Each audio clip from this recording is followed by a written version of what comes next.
Well, this is Coaster Zeke, Coaster Zeke's videos, and today, for the pyros out there, we're going to be talking about fireworks storage. You know, maybe some ideas that maybe not everybody's thought about. Anyway, here's the grounds around here. As you can see, it's very early spring and nothing's greened up here. It's been abnormally cold winter, abnormally cold spring, so we aren't going to be lighting any fireworks anytime soon. Look at all that dry grass. We wouldn't impress the fire department very much if we lit off some fireworks and set all that ablaze. So it's kind of looking around the grounds there. There's the four-wheel trails. That's also where I do my running. That's my latest little hobby from what I took up last fall there. Did a couple mud runs. You got to be careful doing some of those obstacles. It can rupture your nutsack. You know, you don't want to do that. You know, you end up hurting yourself down there. You got to be careful. You know, you won't want to lose them because then you'd have to give up running and take up cycling, and probably end up being disqualified from your sport for using performance enhancing drugs, and just be a bad deal. So anyway, that's pretty much the grounds there. Enough on all that nonsense, I guess. But anyway, there's a fireworks magazine. Today we're going to be talking about a Type 4 storage magazine. And this one is just in the process of being approved. I have a federal license for doing the 1.3, or what a lot of people call Class B, professional grade fireworks, and that's what that is. So within a few days, a week or two, it got sent in with my renewal form. So up to this point, I've had to rely on a contingency letter. That means you can buy the Class B stuff, but then you have to shoot it off that day. So if you get rained out or something comes up, you can't shoot it off. You have to have, whoever you buy from has to have, you have to have an agreement with them that you can bring the stuff back there until you can use it. So you can't store it unless you have ATF approved storage. So that's what that is. But just real quickly, without spending too much time, and I know this is just a flip video, was going to get the GoPro out, but haven't really gotten the attachments for that yet. So you see, you got to have gravel all the way around it. Probably put a little bit more around it, but everything is covered up the way that the agent would want it to be. So if they in fact come out and look at it, so they'll probably just check it out the next time they come out to see me, which is about once every 3 years, something like that, however that works.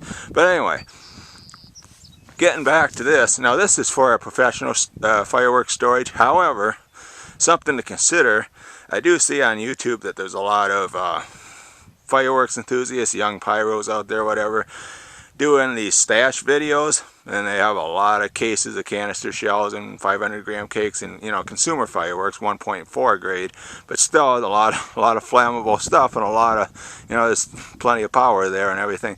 And what they maybe don't realize is that their homeowner's insurance would be null and void in the cases that they had a fire and all that stuff went up and it became evident that they had that stuff stored in there. So they might want to consider storage other than in the house. Some options would be an outbuilding, an out storage shed somewhere, something that you could keep locked and also where the fireworks stay dry.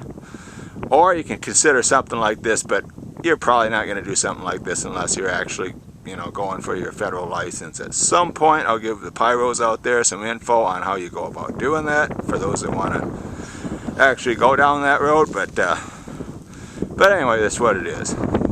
I don't want to spend too much time on it. You can see the padlocks are there on the ground. We took them off just so I can open up the door, and it's going to be a whole lot easier than trying to, because even when they're not locked, they're a pain in the ass to get out of there. So you just imagine if they are locked. That's all up to ATF specs. Yep, a piece of work could have a pretty hard time cutting them off with a bolt cutter. So that's the whole idea of it. But anyway, we'll open it up here. That's what it looks like on the inside. And until it's approved, you can't store fireworks in there. Now that's 1.3 professional, of course, but what you can do, however, is store 1.4, consumer grade fireworks, what we call Class C. You can have all the Class C fireworks they have in there, which I don't have too many in there, but there's a few things in there to look at. So trying to check the time on my camera here. Maybe as we get in here a little closer, I'll be able to see what the time is on my camera, because yesterday I went over and that's a little bit of pain in the ass. But anyway, you can see we got a few little things in here, not too much. This will have a bunch of Class B fireworks in it in a month or two. Be able to show you some real stuff, some 3-inch shells, 2.5-inch shells, maybe some 4-inch shells, you know, all kinds of goodies, you know. But right now, that's all we got, Class C in here.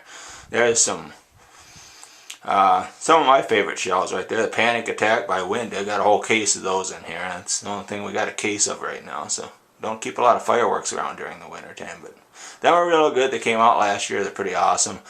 You know, comparable to the Excals, I suppose. I think the brakes are a little better. I think the special effects are a little bit better. There, and here we have the Black Knight. You won't be able to probably get those anymore because they aren't. They were in the stores a few years ago, and you know you can't get them anymore. And apparently they were a little overloaded or whatever. They were never pulled off the shelves, but you know they weren't allowed back in. At least labeled as 1.4 consumer grade fireworks. So that's what that is. Got a little cake back here. Doesn't seem to be much.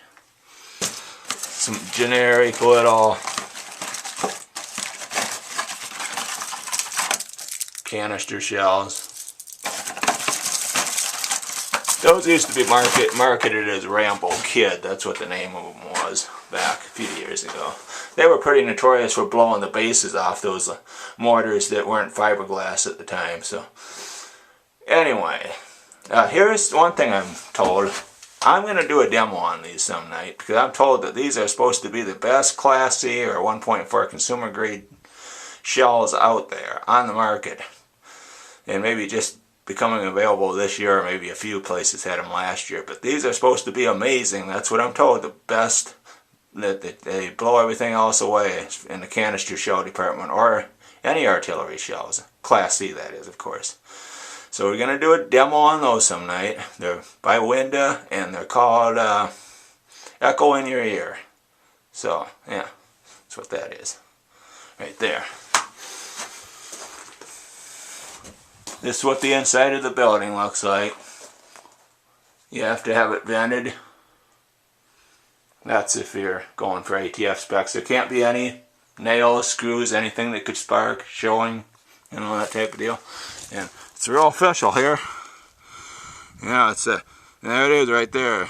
Built by Kashner Pyrotechnics of Mineral Point, Wisconsin. By the way, if you live in southwest Wisconsin or anywhere close, and your state does allow fireworks, which Wisconsin does, they're really good people to buy from, and they know the product real well. See if there's anything else I need to show you. Don't need to show you anything. I did bring this out though, just so that you guys don't think I'm bullshitting. If you get a federal license, you get real familiar with these blue letters, blue envelopes like that. Real official stuff there. You know, that's the one that expires in June 1st, and the renewal is on the way, but including the paperwork for the magazine this time too. So anyway, that's what that is. And I think we'll just kill the video here pretty soon. That's what it looks like. That's what it is. Maybe something for you guys to consider. And for those that only do Class C fireworks, maybe don't be storing your fireworks in the house. Coaster Zeke out.